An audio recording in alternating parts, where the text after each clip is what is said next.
إلا الله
الحمد لله رب العالمين والصلاة والسلام على حبيبه الكريم وعلى آله وصحبه أجمعين.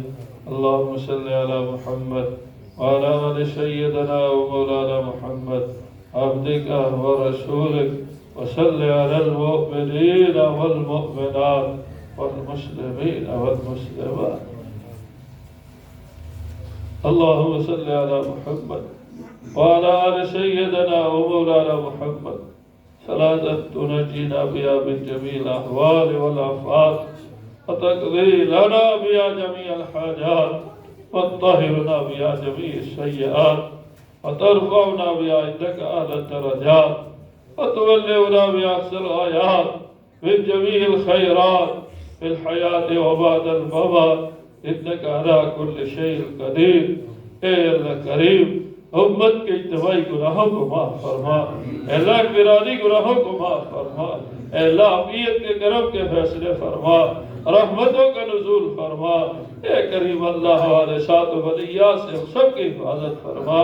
اے کریم اللہ، آج تیری مخلوق تیرے حبیب صلی اللہ علیہ وسلم کی امت جس بور میں پھنس گئی، کہیں زمینی حوادثات، کہیں آسمانی حوادثات اور کہیں کافر چڑھ دوڑے.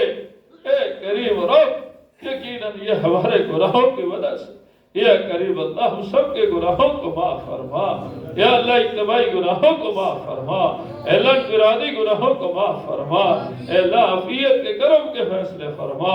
یا اللہ اس ملک میں استحکام نصیب فرما، ملک کی سرحدات کی حفاظت فرما، شریروں کے شر سے، فتنوں کے فتنے سے، اے اللہ حاسدین کے حسد سے، اے اللہ جادوگروں کی جادوگری سے، اے اللہ ہم سب کو محفوظ فرما.